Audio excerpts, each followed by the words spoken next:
Bonjour tout le monde, il est 19h30. Merci d'être là avec nous ce soir pour cette séance ordinaire. Avant d'ouvrir la séance, vous mentionnez qu'on a une absence motivée, Mme Letourneau.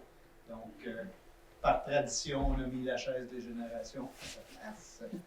Donc, si vous voulez une copie de l'ordre du jour, je pense que tout le monde s'en est pris une et elles étaient disponibles tout près de la porte. J'ai besoin de quelqu'un pour proposer l'ordre du jour. Propose, monsieur le maire. Proposé par Marie-Hélène, tout le monde est à l'aise avec l'ordre du jour? Oui. Merci beaucoup. Le point 2.1, c'est une assemblée de consultation sur le projet de règlement 194-83-2026, amendant le règlement de zonage 194-2011, afin de modifier les normes pour les projets intégrés d'habitation et d'autres dispositions. Je laisse la parole à notre Jérémy. Merci. Donc, il y a plusieurs modifications dans notre règlement de zonage. Bon, on est rendu à la 83e déjà. Donc, on va commencer tout de suite, dans le fond, avec l'article 38, qui est un nouveau paragraphe. Donc, pour les résidences de tourisme en bordure des lacs, on obligerait d'installer une enseigne de sensibilisation au lavage d'embarcation. Donc, c'est une enseigne qui serait fournie par la municipalité. Et si, en fait, on la magane, puis on veut la changer, bien, ça serait aux frais des propriétaires, mais on la fournirait pareil. Donc, cette enseigne-là va être disponible bientôt, bien, pas disponible bientôt, mais l'image va être disponible bientôt, ça va être dans notre politique de lavage d'embarcation, donc on va la trouver bientôt. L'article 103, c'est un article qui est modifié, donc les conteneurs maritimes sont désormais autorisés sur tout le territoire, uniquement par contre pour les usages industriels ou à des fins municipales, seulement autorisés en cours arrière ou latéral d'une non visible d'une rue publique, d'une voie publique. Donc, maximum de 4 conteneurs. Donc, par exemple, RBOT voudrait avoir des conteneurs maritimes. Quand on parle des conteneurs maritimes, ce n'est pas des conteneurs à déchets, c'est vraiment des gros conteneurs. Donc, tant qu'on ne le voit pas de la rue, il peut y en avoir un maximum de 4. 118.1, c'est un nouvel article. Les clôtures, murets ornementaux, murs de soutènement devront être entretenus pour assurer une certaine sécurité. On n'avait pas rien là-dessus, donc on ajoute cet nouvel article-là. Paragraphe 10 est modifié de l'article 127. Donc, c'est l'article 127, c'est l'article sur les allées d'accès, donc avec les pentes, le pourcentage de pente maximale. Donc, le pourcentage de pente maximale en passant est à 10 %, sinon ça prend un ingénieur, etc. Donc, on oblige maintenant de fournir un plan tel que construit de la part d'un ingénieur dans les 12 mois suivant les travaux d'une allée d'accès de plus de 10 % afin d'assurer sa conformité. Donc, on veut être sûr que ce qu'il nous a proposé au départ, c'est bien ce qui est sur le terrain par la suite. Donc, on n'allait pas ça avant. Donc, 130.1, c'est un nouvel article. Ici, c'est pour l'obligation d'un stationnement perméable. Donc, à ce moment-là, on demande 20 % aussitôt qu'on a 6 cases et plus de stationnement, normalement pour des triplex ou des commerces, etc. Triplex et plus, là. Donc, si on a 12 logements, bien, il va y avoir 18 cases. Donc, c'est sûr que ça prend un stationnement perméable sur 20 % de sa superficie. Les options possibles sont le pavé perméable, les talles alvéolées végétalisées, talles alvéolées remplies de gravier, asphalte poreux, béton poreux. Vous notez qu'il n'y a pas de gravier ou quelque chose comme ça. Donc, à ce moment-là, c'est seulement ces options qui sont possibles. Aussi, il est marqué non nécessaire si l'aire de stationnement est bordée par les ouvrages de rétention des eaux. Donc, à ce moment-là, si on draine bien les eaux autour du stationnement, ce n'est pas obligatoire. Si on continue, 130.1 encore. Donc, on oblige maintenant l'implantation de l'ouverture pour les stationnements de 25 cases et plus. Donc, ça, c'est des gros stationnements. Par exemple, s'il y aurait un agrandissement, un nouveau bâtiment à la station de ski Mont-Blanc, ou encore ici un agrandissement, on a souvent 25 cases et plus. Donc, c'est plus gros stationnement, donc on demande des îlots de verdure. Donc, ils devront être ensemencés, plantés de manière à atteindre le 30 % de canopée par-dessus le stationnement. Aussi, il y a des dimensions d'arbres minimales. Et la superficie minimale des îlots de chaleur devra être de 1 m² par case de stationnement. Si on continue. L'article 223, donc c'est l'article sur les projets intégrés, donc on la modifie au complet. Donc, un projet intégré d'habitation, c'est pas comme une rue, donc ça demeure privé, c'est géré par un syndicat de copropriété.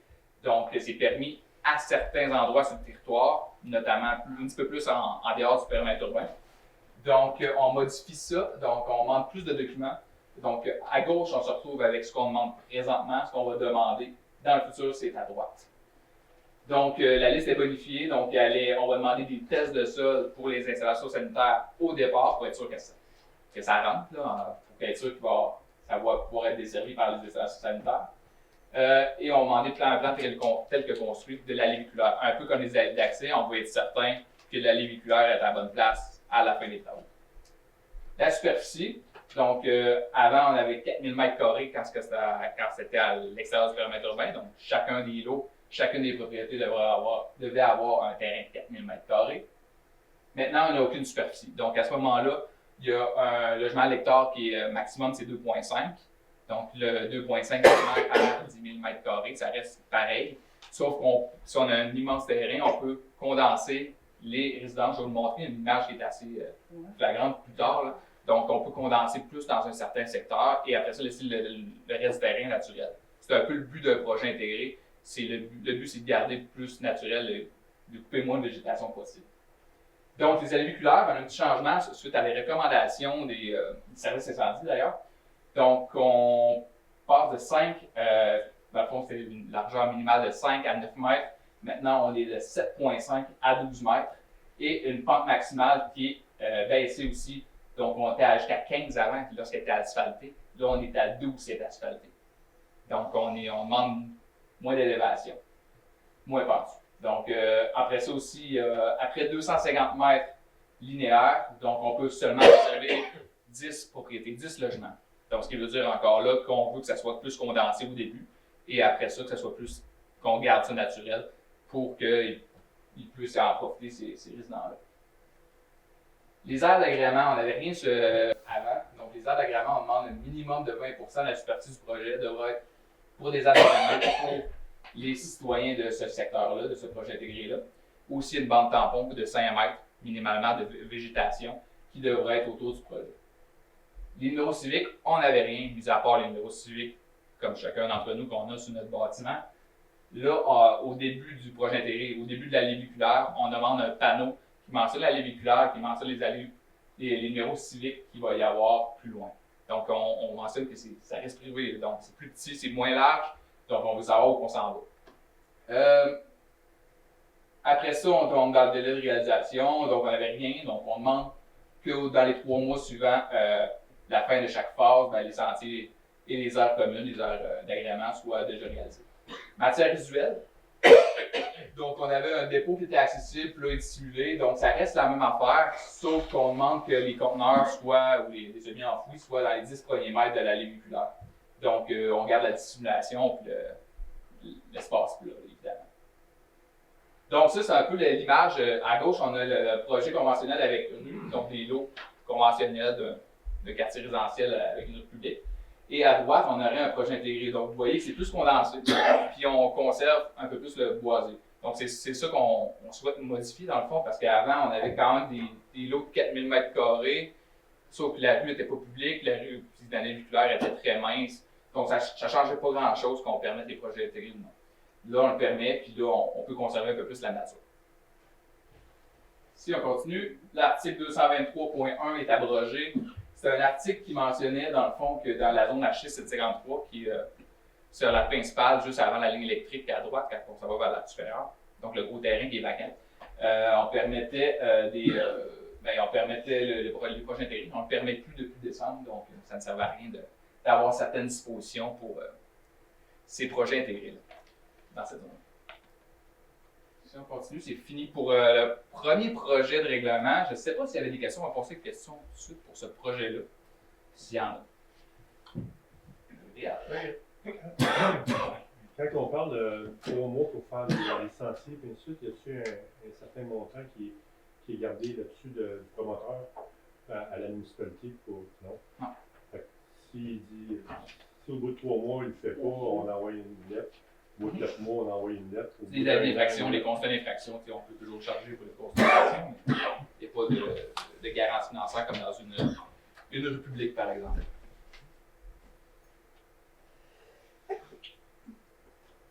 Ça, c'est Oui, déterminé. oui, on est une belle gang, hein? Oui, on va y aller. Le point 2.2, c'est une autre assemblée de consultation sur un projet de règlement pour l'occupation et l'entretien des bâtiments. Oui, donc merci, M. le maire. Donc, c'est un nouveau règlement. Donc, on peut déjà continuer. Donc, en fait, c'est un règlement qui est obligatoire selon la loi. Donc, il faut l'adopter avant le 1er avril 2026. Donc, c'est sur l'occupation et l'entretien des bâtiments. En fait, c'est obligatoire pour les bâtiments patrimoniaux, mais la plupart des municipalités, les villes au Québec, décident de l'appliquer à tous les bâtiments sur son territoire.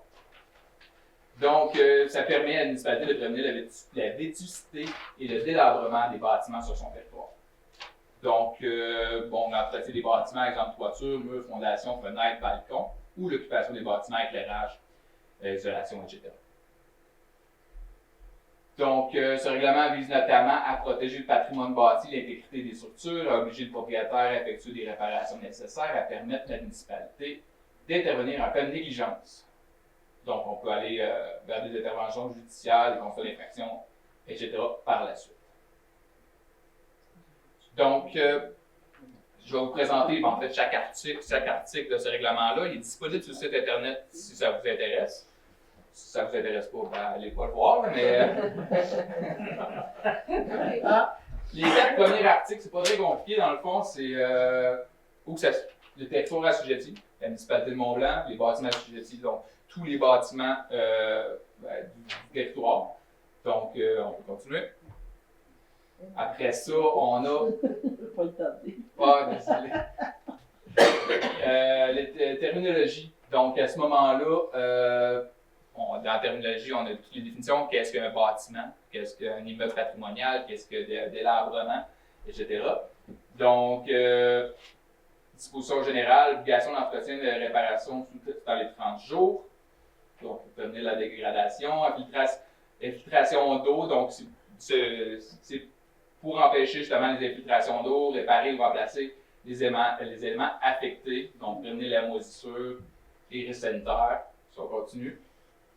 Donc, l'enveloppe extérieure, donc à ce moment-là, c'est aussi, je ne sais pas moi, le revêtement extérieur, votre bâtiment, vous êtes rentré avec votre char dedans, puis tout magané, vous ne le réparez jamais. Bien, nous, on n'a rien dans notre réglementation présentement pour vous dire de remettre votre revêtement extérieur. Fait que c'est dans ce sens-là, l'enveloppe extérieure doit être en bon état, étanche aussi. La fondation, il faut qu'elle soit solide, qu'elle reste solide, donc elle est propre, sans infiltration ni vermine à l'intérieur. Le toit en bon état, il ne faut pas qu'il coule, les gouttières soient étanches, etc. Les portes et les fenêtres doivent être fonctionnelles, étanches, non barricadées, à moins qu'on vous dise que le bâtiment est vacant et dangereux. Barricadez-le. Normalement, il ne faut pas vous barricader vos fenêtres et vos portes. Les balcons, galeries, il ne faut pas qu'évidemment, il manque de planches, ça en est dangereux pour un citoyen qui vient cogner à votre porte. Bâtiment vacant, fermeture sécurisée, donc barricadé. À ce moment-là, il y a certaines normes sur le barricadage, donc une telle épaisseur pour être sûr que ce soit bien barricadé. Le chauffage minimal, donc si on parle de 10 degrés pour les bâtiments vacants. Donc, le bâtiment qui est laissé à l'abandon devra être obligé de chauffer son bâtiment. Là, je ne parle pas de bâtiment saisonnier, par exemple le go-kart, quelque chose comme ça, mais on parle de bâtiment qui est laissé à l'abandon, qui devrait quand même être chauffé pour empêcher sa détérioration. Les immeubles patrimoniaux, l'entretien devra préserver le caractère patrimonial. Vous verrez plus tard qu'il y a des plus grosses amendes si on ne fait rien sur un bâtiment patrimonial. Sinon, la salubrité en général, l'hygiène du bâtiment, protéger pour la santé publique, par exemple la moisissure.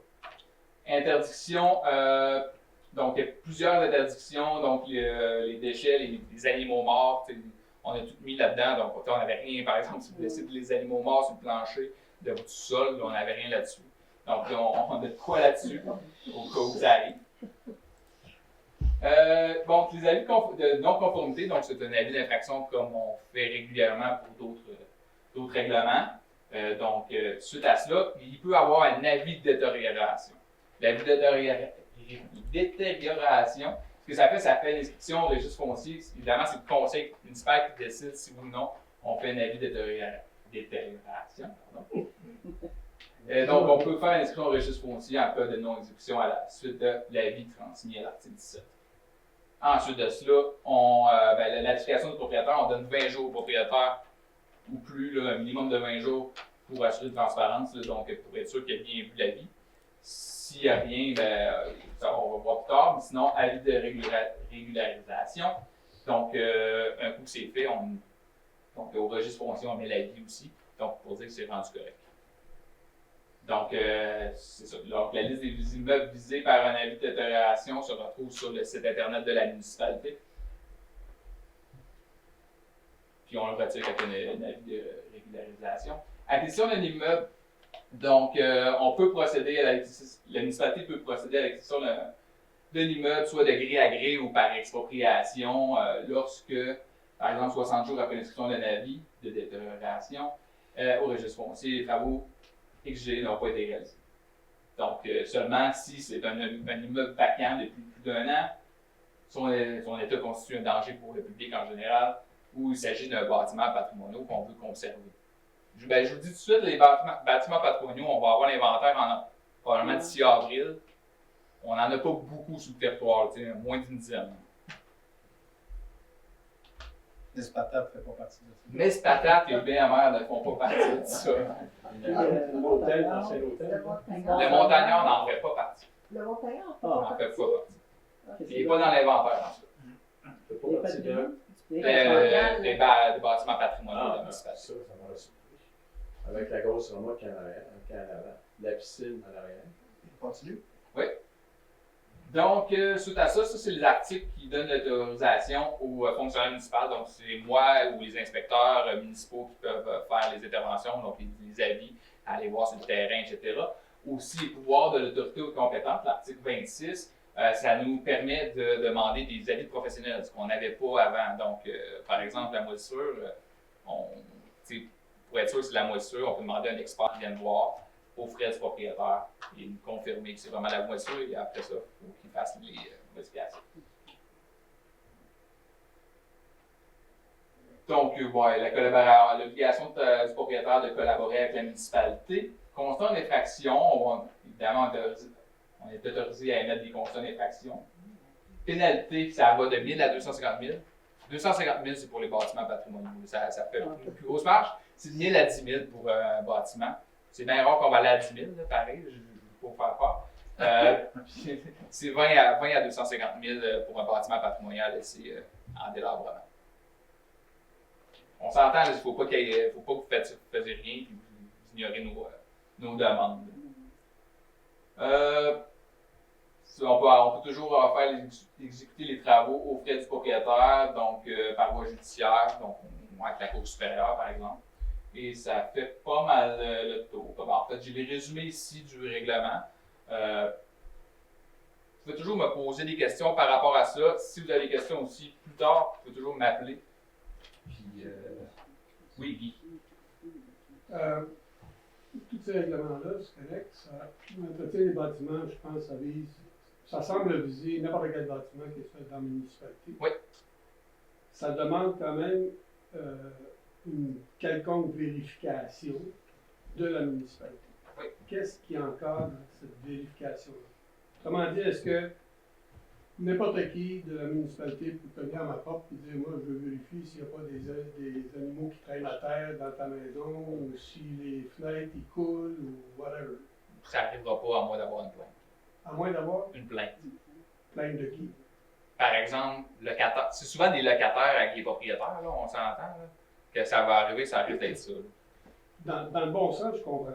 Mais tu sais, si je me fais l'avocat du diable, Ouais. la question, c'est à savoir qu'est-ce qui empêcherait un employé de la municipalité qui serait vérificateur de l'entretien des bâtiments d'arriver chez moi et de dire, moi, je veux vérifier chez vous, qu'est-ce qui se passe? En fait, c'est déjà le cas. Je veux pas. Tu sais, là, on parle de ce règlement-là, mais on peut déjà vérifier chez vous. Par exemple, le code municipal, je pense, qui nous permet d'aller chez vous sur votre propriété, Okay. puis de vérifier l'état de la propriété en général. Puis on peut aussi demander d'aller à l'intérieur. Est-ce que ça prend une raison au préalable? Non. Aucune raison. Et si le locataire, moi je connais une situation la municipalité perd des milliers de litres d'eau par jour. Et c'est connu des autres locataires. Et le locateur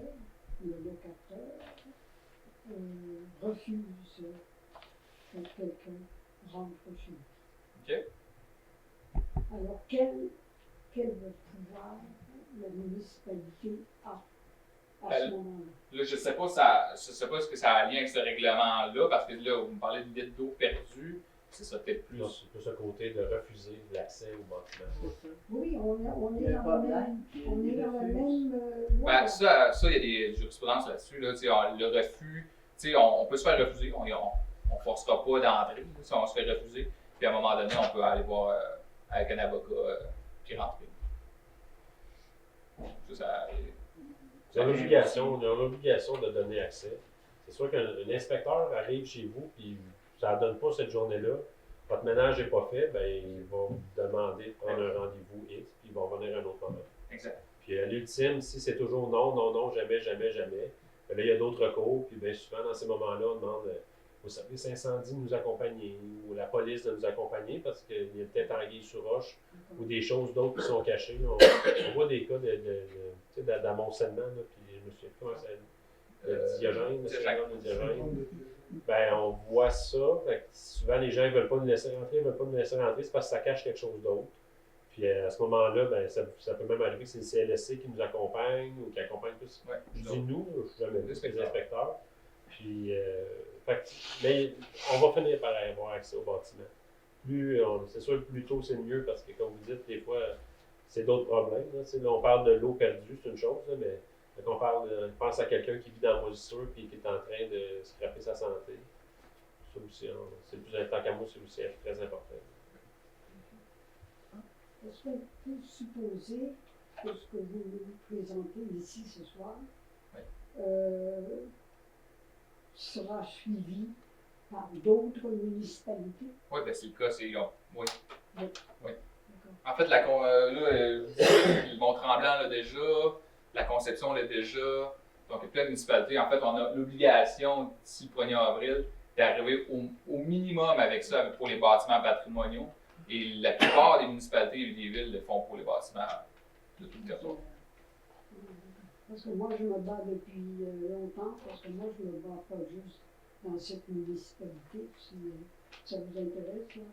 Dans ma municipalité d'origine. Et j'ai habité dans une maison patrimoniale qui a été déclarée patrimoniale par le système. Et j'ai alerté la municipalité que la maison est en train d'être dans un état pitoyable, même sur le plan architectural.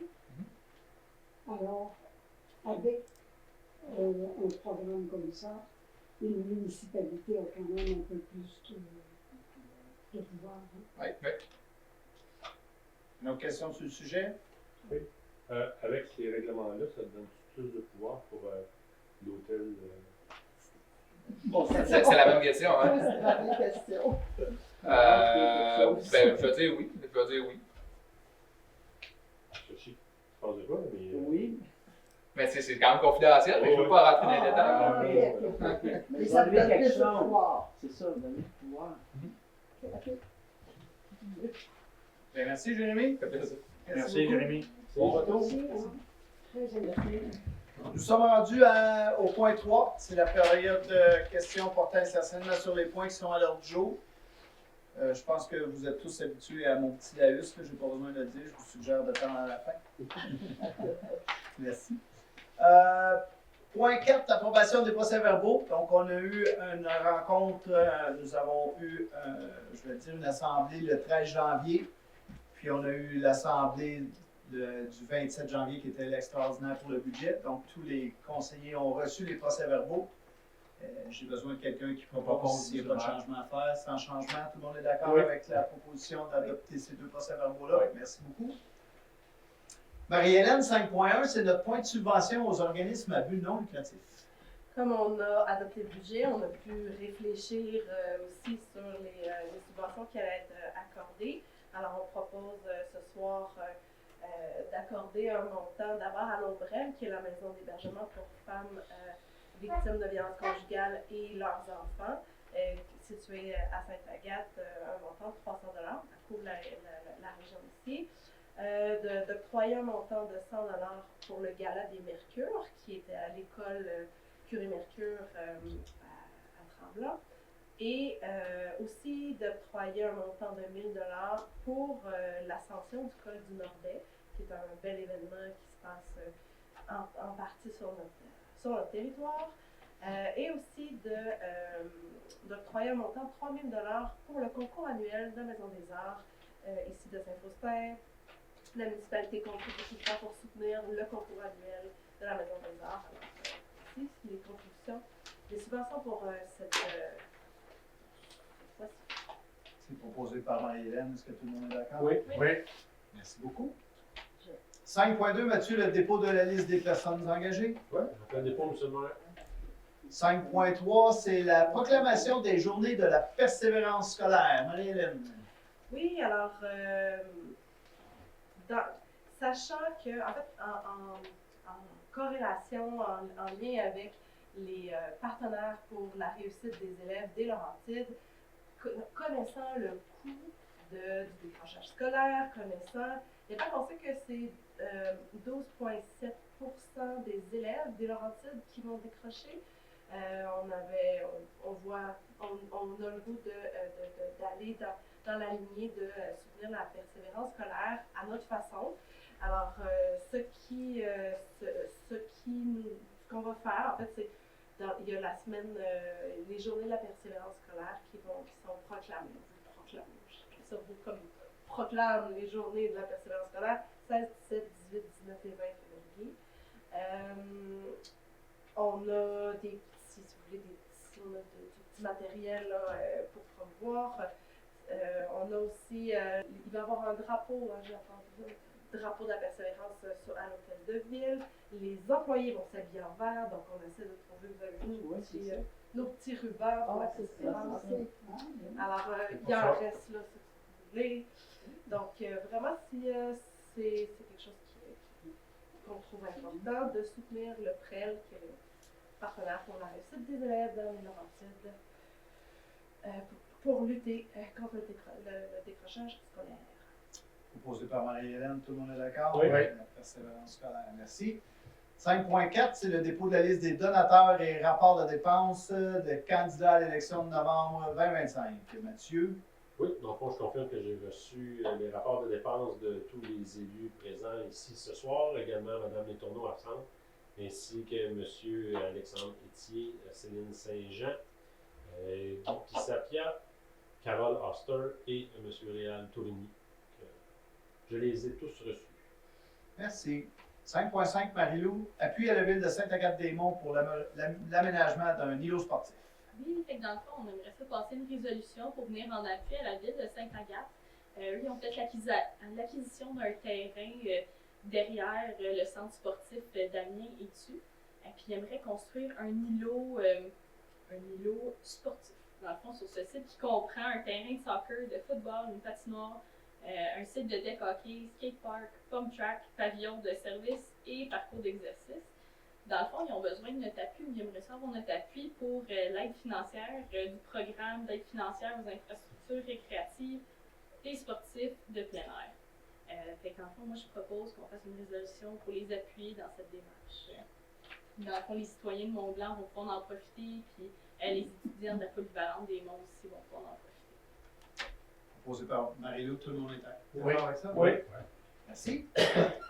Trésorerie, c'est l'approbation de la liste des déboursés des comptes à payer. Je te cède la parole. Oui, donc dans le fond, pour la liste des dépenses de 20 000 et plus, on a le mazout Bélanger au coût de 22 517 $ et 72 sous pour l'essence et le diesel de décembre 2025. On a aussi les chèques pour 5 372, les transferts bancaires pour 252 582 $, et les salaires pour 82 343 pour un total de 340 292 397 Fait que je propose qu'on approuve tout ça.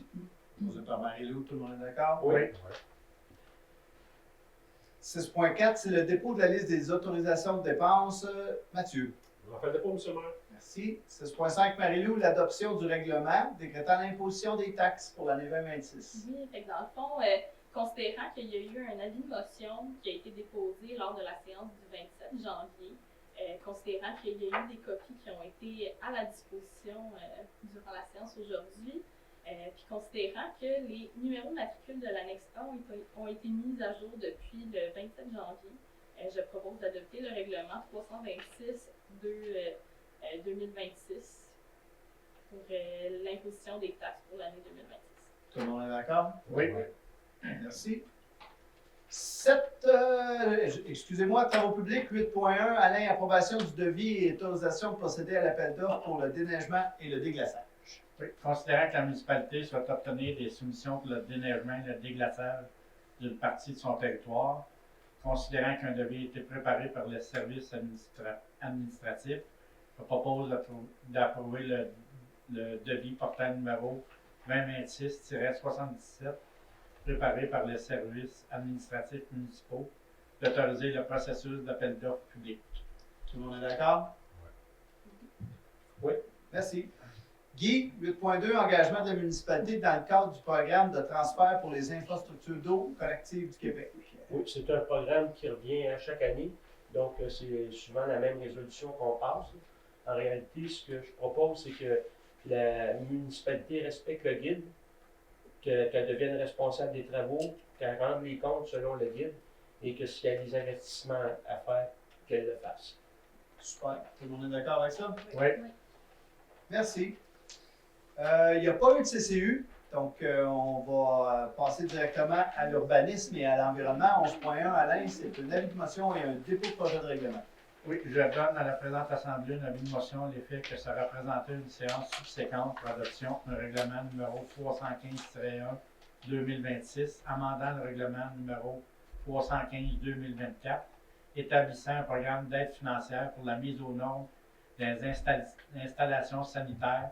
C'est le programme Écoprêt afin de rendre admissibles les installations sanitaires construites avant le 12 août 1981 et procède au dépôt du projet de règlement 315-1-2026. Merci. Sport, loisirs, culture, Marie-Lou demande d'aide financière et de services de la part des organismes. Oui, dans le fond, considérant que depuis juin 2028, on a fait une politique de reconnaissance des organismes et de recrutement du milieu, on propose d'aider les organismes soit d'une manière financière ou avec des ressources humaines, des services, location de salles. Je vais vous faire un petit résumé là, de tout ce qu'on va octroyer. Donc, dans le fond, pour le club de marche Les Pieds Légers, on va donner des passes éco d'une valeur de 550 l'accès à une passe de CEPAC d'une valeur de 100 l'accès à une salle quelques fois par année pour des formations dîner et 250 pour l'achat de matériel. Pour le club Renaissance, on va octroyer la salle Bellevue gratuitement 4 jours semaine, du lundi au jeudi, de septembre à avril, ainsi que quelques journées là, pour des rencontres du CA. Aussi une somme de 1 950 pour des locations de salles, mais il va nous présenter des pièces justificatives pour le remboursement.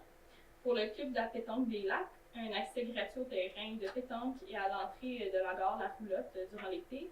Un accès gratuit à la salle Bellevue pour des activités de fin de saison, des prêts d'équipement lors du tournoi, l'accès gratuit au chalet de la mairie pour son tournoi d'hiver, une somme de 300 pour la remise des bourses et l'entreposage de matériel à la fin de la saison. Pour le cercle des fermières, on a octroyé un accès gratuit à la salle La Doyenne 2 jours par semaine, le mardi et le jeudi, puis l'accès gratuit à la Doyenne une fois par mois pour les réunions du CA. Pour les artisans sculpteurs, on a l'accès gratuit au chalet de la mairie une journée par semaine, le mardi de 9h45 à 16h, de mi-septembre à mi-juin, le prêt d'équipement pour des événements spéciaux en dehors de la municipalité, puis de l'espace de rangement au sous-sol du chalet de la mairie. Pour le club de philatélie, un accès gratuit à la salle La Doyenne une journée par semaine, le lundi de midi à 16h, de septembre à mai, puis l'adhésion de la Fédération de philatélie au coût de 80$ et un support en secrétariat pour les photocopies occasionnelles. Pour le club d'écriture, on octroie un accès gratuit au chalet de la mairie une journée ou 2 semaines, soit le jeudi de 13h à 16h de janvier à mai. Pour le club quiz, un accès gratuit à la salle La Doyenne le vendredi en après-midi de septembre à juin. Et pour le Cœur de Mont-Blanc, un accès gratuit au chalet de la mairie une soirée par semaine, le lundi de 18h30 à 21h45 et la mise à disposition d'une armoire pour serrer le piano.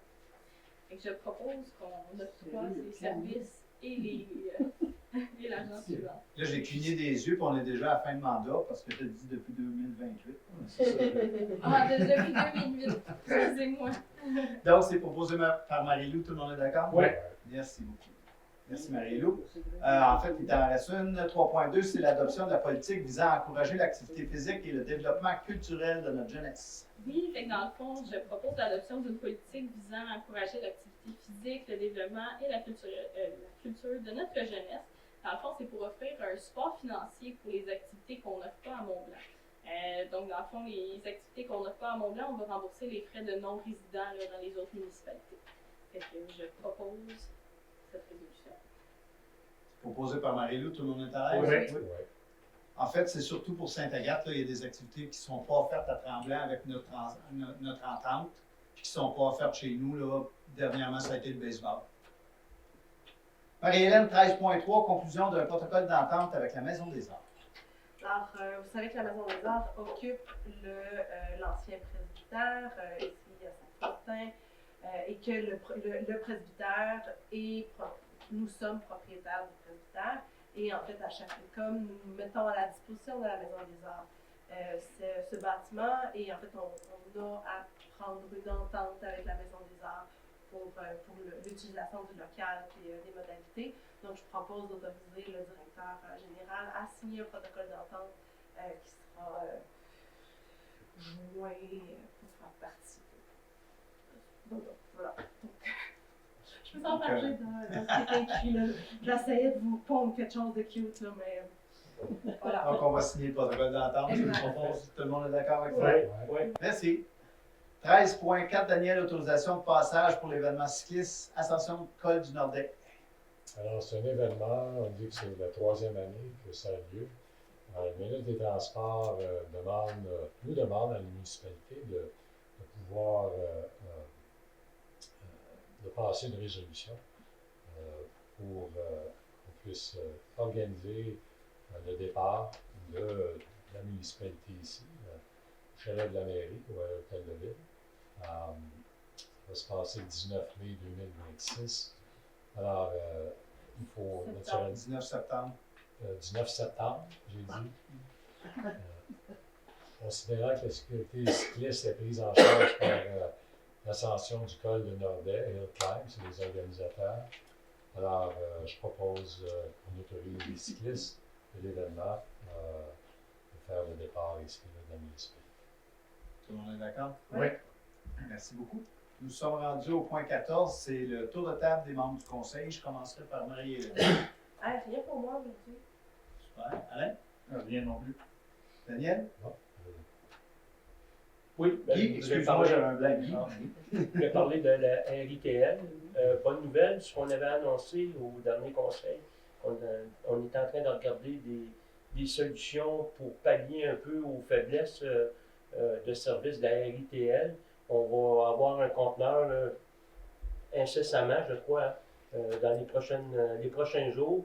Puis, en fin de compte, les modalités d'utilisation, je pense qu'on les fera connaître via l'affichage numérique. Donc, ça, c'est une bonne nouvelle. Ensuite de ça, disons que la RITL, elle commence à sortir la tête de l'eau. En décembre, il y a eu beaucoup de départs, 3 départs de chauffeurs-opérateurs, un mécanicien. Donc là, il y a des nouvelles ressources qui ont été engagées dans le mois de janvier. Donc, ils sont en train de se sortir la tête de l'eau. Puis, s'il y a des plaintes, OK, je ne sais pas, est-ce qu'il y a des gens qui n'ont pas eu leur collecte récemment? Non.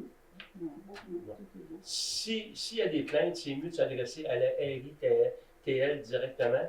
Jean-Simon a fait, Monsieur le maire a fait une vidéo là-dessus, puis il y a eu des petits commentaires comme quoi que, ben voyons donc, on paye assez cher, on va appeler à la municipalité, mais ça ne donne absolument rien d'appeler la municipalité parce que ça va, si les gens de la ITL ont des questions à poser, ben là, il va falloir venir au plaignant. Il n'y a aucune valeur ajoutée à ça.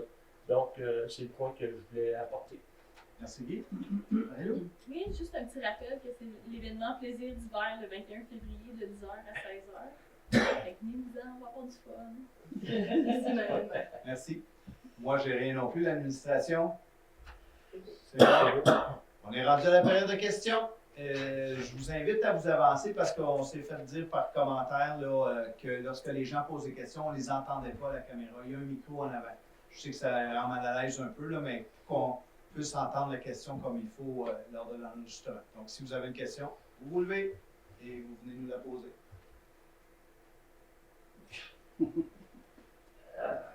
Oh, c'est dur. Opération des genoux. On est blessé. Concernant pour l'été prochain, feu d'artifice. Oui. Je ne sais pas si vous avez vu dans le journal, dans la presse, il y a 2 jours, la ville de Montréal projette un règlement d'interdire la vente de feux d'artifice sur son territoire. Ainsi, ils veulent faire passer au travers le pays. L'année passée, vous m'aviez dit que ce n'était pas possible d'interdire la vente.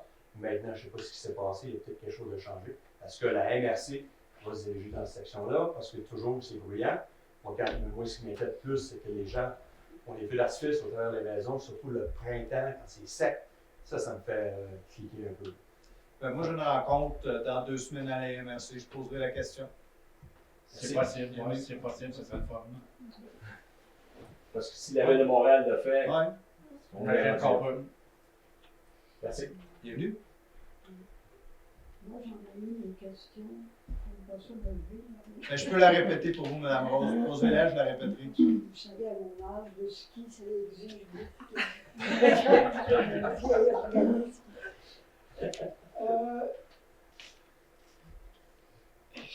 Je voulais avoir un petit peu plus d'informations. À un certain moment, à la fin d'une réunion, ça a presque été dit en catimini que la Maison des Arts avait besoin de réparations majeures. Est-ce que j'ai rêvé ça? Vous n'avez pas rêvé ça. Alors, est-ce que ce serait possible d'avoir un tout petit peu de détails? Il y a beaucoup d'amour à mettre sur la Maison des Arts. Puis le conseil municipal, présentement, est en train de regarder où on va mettre ses sous. Ce n'est pas encore décidé si nous allons investir de grosses sommes pour la rénovation. On a la possibilité d'avoir de l'aide financière, mais c'est beaucoup d'argent.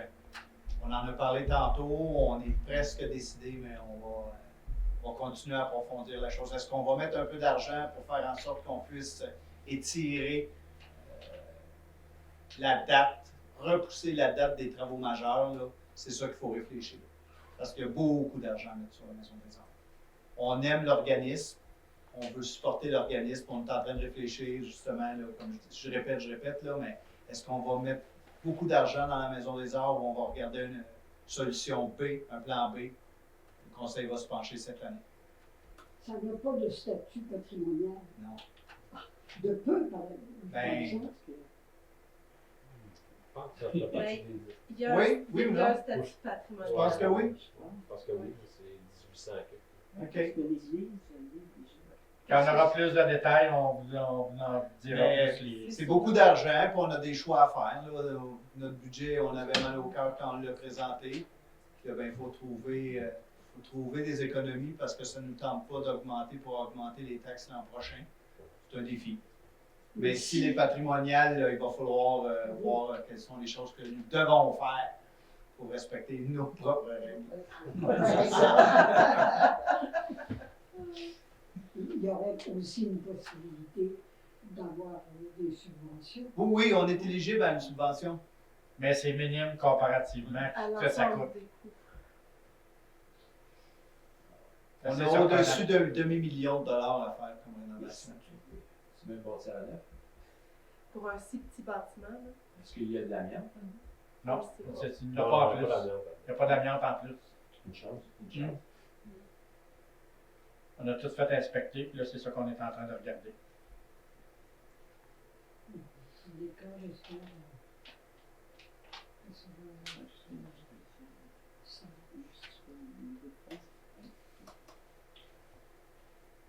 Est-ce qu'on a d'autres questions? J'ai besoin d'un proposeur pour la levée de l'Assemblée. Propose. Par M. Guy, tout le monde est d'accord? Proposé, ouais. Merci. Ce fut court. On venait de se voir, ça fait pas trop longtemps qu'on a eu 2 séances. Je vous souhaite un bon retour à la maison. Merci beaucoup d'être là. Merci tout le monde. Au revoir. Bonne soirée.